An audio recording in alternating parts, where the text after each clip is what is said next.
Hello. Second episode for today. My name is M.Tommy of Peace Like Ministry. In case you're meeting me for the first time, thank you for being part of today's broadcast again. And don't forget to like, share, subscribe. God bless you in Jesus Christ's name.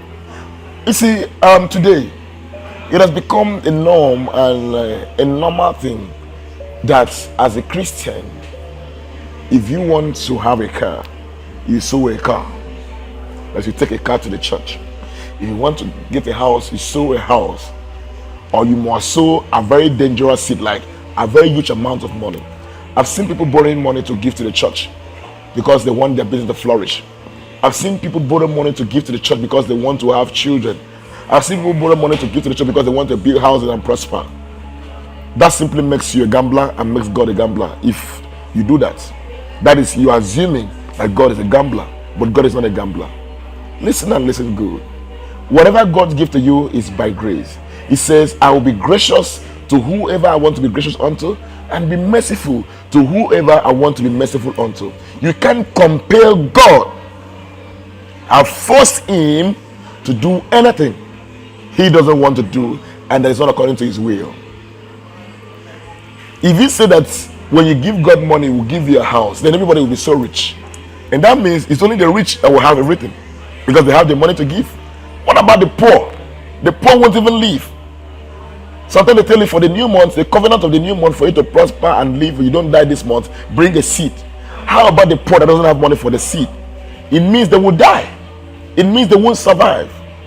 So if you say for you to have a house, you must sow a seed, it means the poor won't even have where to live because he doesn't have money to pay. Please, congregation, pastors, ministers, let's learn and let's try to tell people the truth.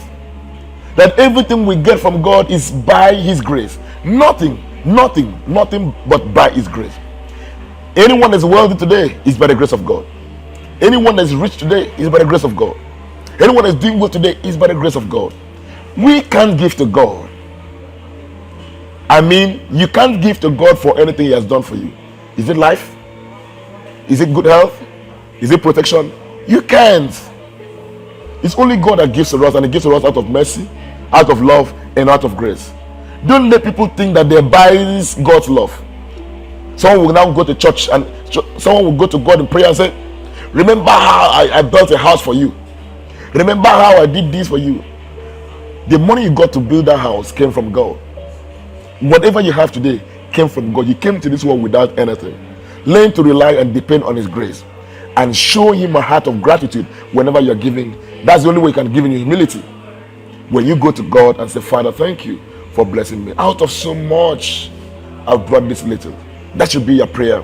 That's the only way you can give in humility and acceptable to God. If you do this, you will see God blessing you massively.